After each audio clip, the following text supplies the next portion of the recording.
You engaged in sexual activity with a prisoner. That compromised your role as a prison officer and was misconduct which undermined discipline within the prison and put fellow officers at increased risk. The British prison guard who was caught having sex with an inmate in London's notorious Wandsworth's prison has officially been sentenced for her actions. We're going to break down some new details of this case as we try to understand what she did and what her fate will be.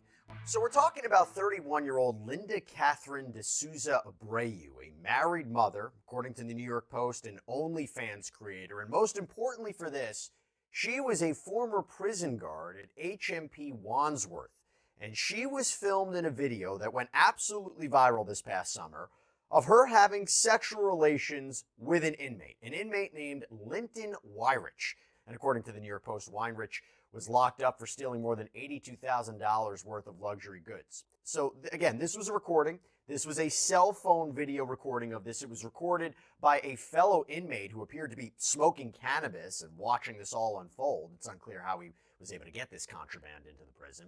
But it is a 4.5-minute video where Abreu is even wearing her prison guard uniform. And in the cell phone video, the BBC reports, you can hear the other inmate who's watching all of this unfold say, "This is how we live at Wandsworth, bruv." Now, Abreu not only pleaded guilty to misconduct in public office for this incident, but she also admitted to performing oral sex on that same prisoner on the same day, which was apparently captured on her prison-issued body-worn camera.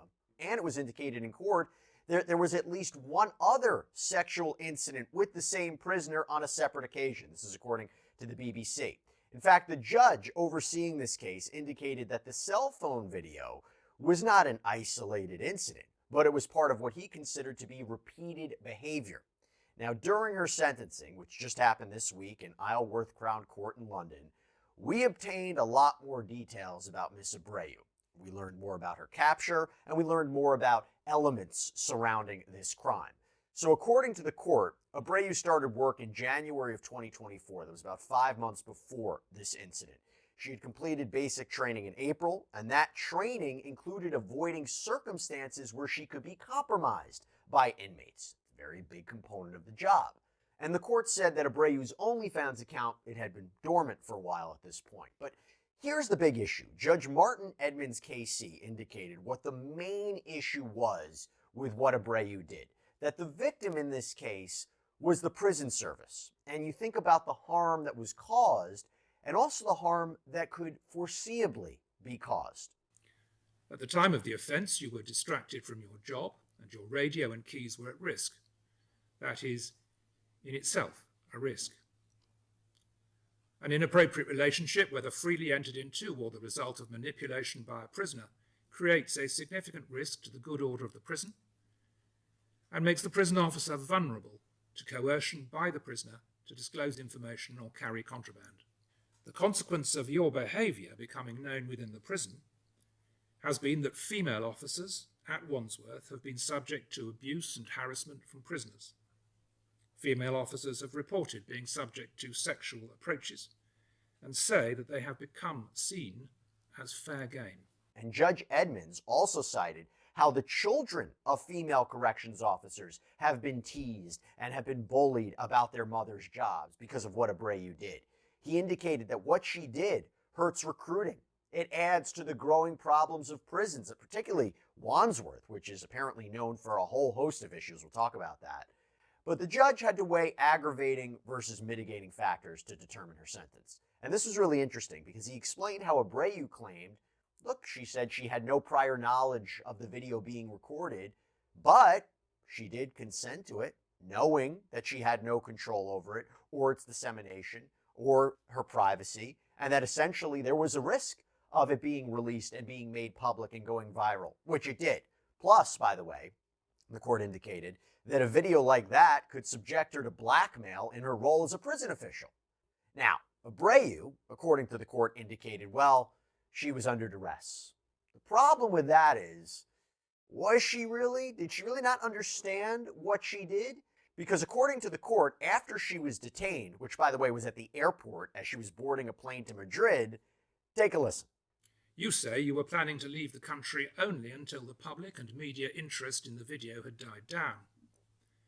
You maintain that you did not understand that your misconduct had been illegal, although to Dr. Kuhlman, you said that your husband had advised you not to hand yourself in. This is an instance of many apparently contradictory things that you've said in accounts that you've given. The fact is that you were clearly aware that the video was evidence of serious misconduct when you planned to leave the country. You and your legal representative had prepared a written statement of some length and detail. It asserted that you acted under duress, making detailed and serious allegations against the prisoners.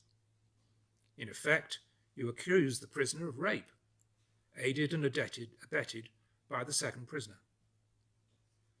You've now made it clear that was a false allegation, supported with false details. Yeah, so that is not great, but again, that has to be balanced by mitigation. So what is mitigation here? Well, as the court indicated at one point, she had a reputation for good character. She's shown remorse and deep shame and distress for what she did. She pled guilty. She has a background of trauma. She has a 7-year-old child. Her being separated from that child will have adverse consequences, of course. And the court also indicated with her mental health issues, prison is going to be very difficult for her, given the lack of resources they have to treat that. In fact, the judge had this to say about her evaluation by a mental health professional. The court said that the doctor, quote, he diagnosed a borderline personality disorder, which he regarded as severe. It is combined with ADHD and makes you highly impulsive and reckless so that you tend to act without considering the consequences. You have a history of engaging in high-risk behavior and of using sex as a means to feel positive emotions. His view is that you thrived on the fear and anxiety of the dangerous environment, your control over the prisoners, and the attention you received. He found that you knew full well that you were breaching your duties, saying that this merely enhanced your positive mood, and that you were almost intoxicated by engaging in high risk such that the consequences of your actions were not consciously considered. So in the end, the judge started with 24 months in prison, considered the factors, including that she pled guilty, and ultimately sentenced her, whittled that down to 15 months. Now, half of that is to be served in custody, unless prison authorities deem she should be released earlier, and the remainder will be served on license. So you're serving the sentence, but you're serving on the outside. You're not in prison. And you have to think, why would she do this? Why would she engage in this behavior? Well, I have a little bit more information on that, but first, I want to bring in prison consultant Justin Paperny to talk more about this. Justin, thanks so much for coming on. Happy New Year. Good to see you. What a case to start off the new year. First of all, your just overall thoughts on this. So 2 thoughts came to mind on why this is a prison case. One, in America, very few prison cases are resolved within 6 months. I can only think of like the Matt Boyer, Shohei Ohtani gambling investigation. So 6 months is pretty quick from start to finish. She should feel fortunate to get clarity so quickly. 2 things come to mind. One, the reputational damage and embarrassment to the prison system of a video like that going viral. Just the damage alone, the staff watching that. So you have the reputational damage together with the risk to guards, primarily other prison guards, because prisoners will find weaknesses in the system and they could see this as an opportunity to exploit this system and make it more violent or greater risk for staff. So that's the reason. Something that probably prison could have been avoided, I think, if this video didn't go viral. The judge saw this as an example, as an opportunity to make an example of someone to punish. And whether it was 15 or 24 months, he wanted prison time. He got it. And I hope she uses this opportunity, as I did in prison, to reflect, to assess how you got here, to make better decisions moving forward, and to not allow 15 months or 17 months on the inside to become a life sentence. This could become a good thing for her, or it can just continue the trauma she has endured. I thought it was very, very concerning, the idea of her leaving her radio, her leaving her keys, what that could have led to, an escape.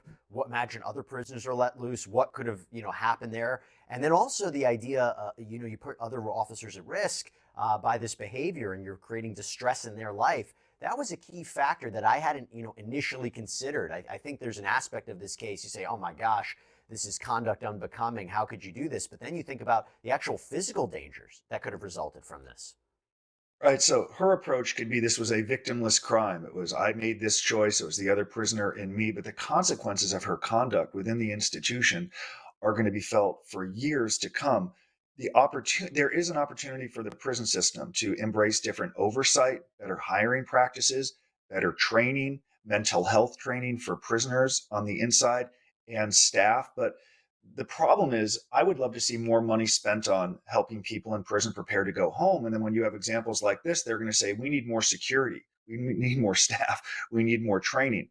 But it will absolutely lead to some oversight within the prison. That viral video changed everything, Jesse, because hardly a day passes in America without some prison guard getting fired for some misconduct, smuggling in an iPhone or drugs, sexual misconduct. It happens from the penitentiary down to the camp. That viral video changed everything, long lasting implications, including new training practices. Part of the problem is it's hard to hire in corrections to get someone to work in that and riskier, predatory environment. So there's only so much progress they're going to be able to make. That much I can tell you. Do you think the sentence is appropriate, not only given what she did, but you heard the allegations that she lied. She said that she was sexually assaulted. She was under distress. And then she ultimately recanted that. And the judge said this is just a long list of inconsistencies. And on top of the fact, there was the whole issue of where she was detained from, right? She was detained at the airport. The judge had said, well, she indicated she was just going to go to Madrid until everything died down, that she didn't really appreciate the consequences of her actions. But then on the same token, her husband allegedly told her, don't turn yourself in. So there's these other things that are amplified after the incident that I wonder, do you think 15 months is appropriate? I think it's plenty of time. This is going to be a lifelong consequence for her. Even if she got probation or walked out of that courtroom, that viral video will change the rest of her life. It will change the rest of her children's life. So the sentence isn't as important as the collateral consequences that are following. Indeed, had her post-offense conduct, had she not lied, not tried to cover up or make matters worse, it could have been 5 months or 6 months, maybe a sentence she could have served at home. I just pray she uses this as an opportunity to reflect and grow. Sometimes going to prison, I know in my case, was the best thing that ever happened to me, but I was willing to work and assess how I got there.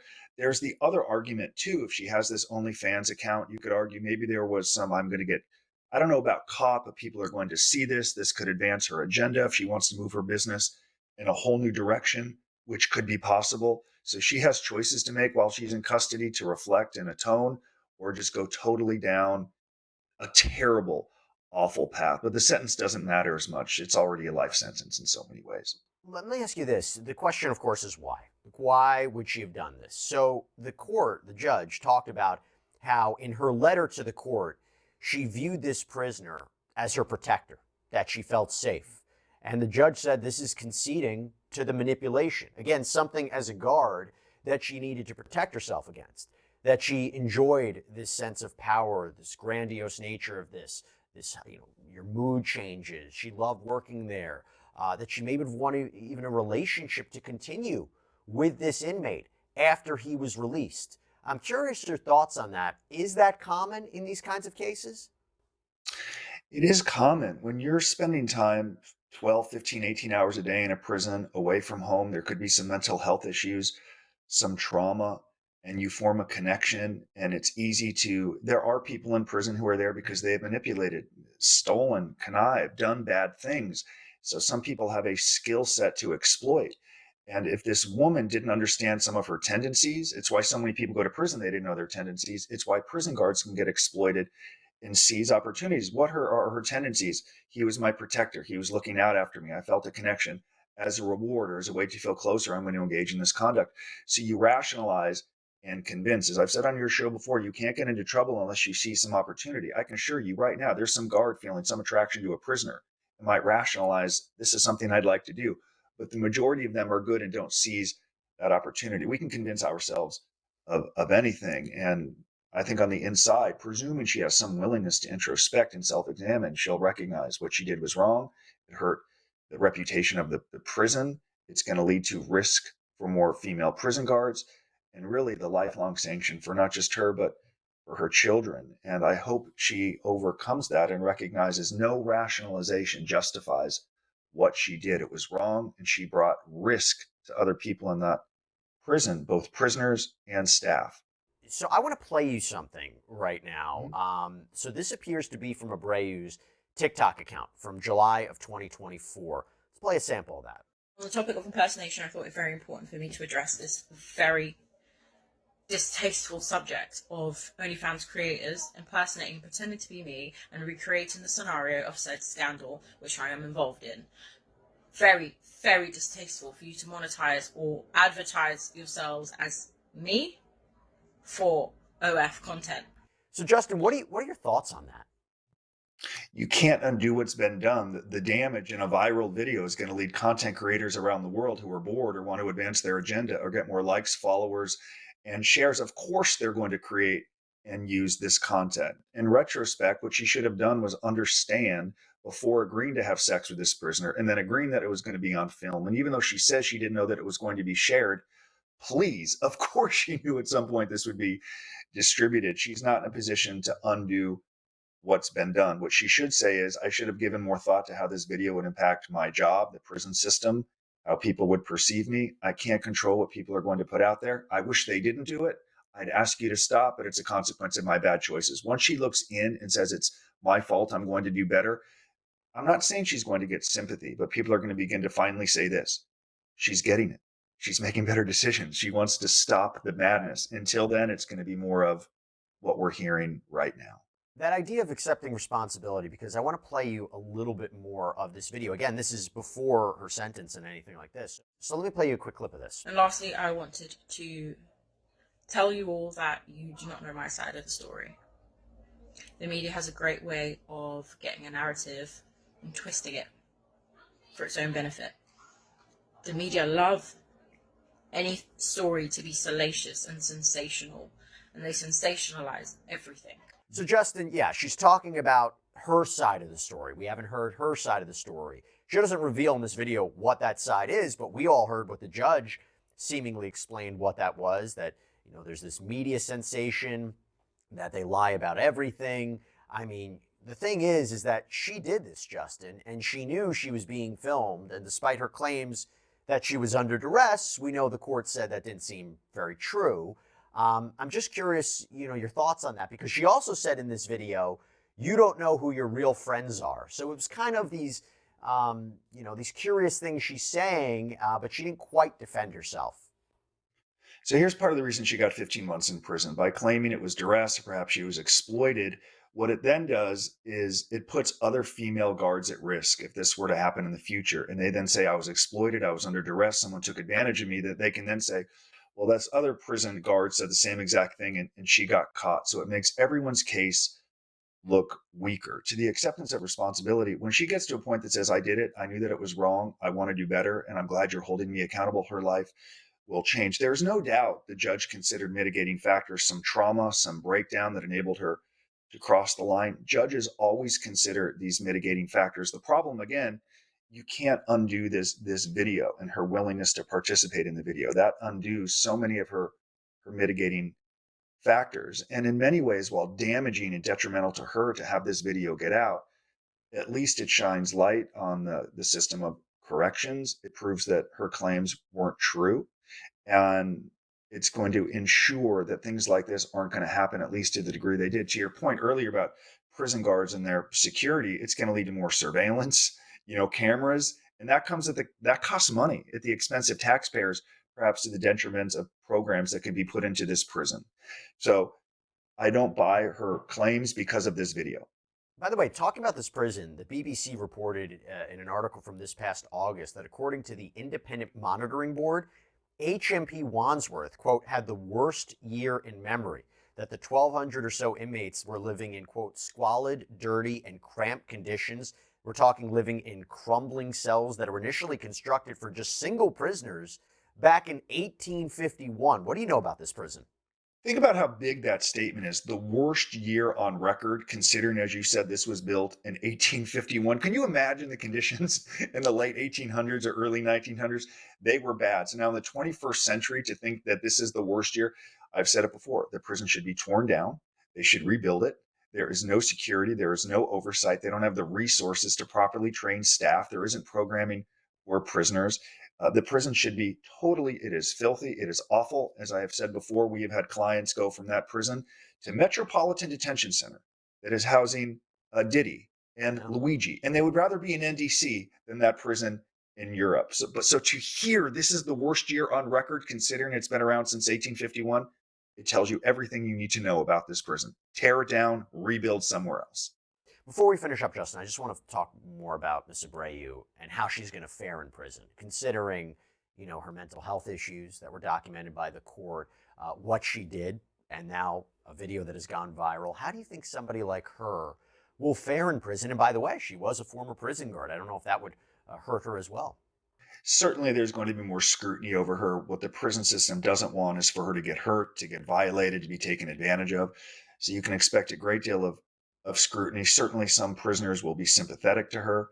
Others will not be. Others might want to have a relationship with her. So she really needs to understand this environment that she is now in as a prisoner and not a guard. And I will say she has like two roads to go down. She can go down this path of acceptance, or what some people do is they just totally double down and they convince themselves over time they were the victim, they were wrong, they were harmed, the system was out to get them, they took advantage of her. And it's part of the reason some people who even accept responsibility to get a shorter federal prison sentence for the rest of their life say, I am the victim here. It was not my fault. I was exploited. I hope she makes the right choice for her and the sake of her family, but wouldn't surprise me a year from now she's issuing content or making statements that puts her out there as the victim. It's too common. I hope for the sake of her family, she makes better choices, and she'll have 7 months in prison to begin to get it together. The best day to start is like right now. Yeah, we'll see if she gets some early release even before that, and what happens and how she changes the rest of her life. But listen, Justin Paperny, thanks so much for coming on, taking the time. Always appreciate your perspective, and again, good seeing you in the new year. Happy New Year. Thank you. All right, everybody, that's all we have for you right now here.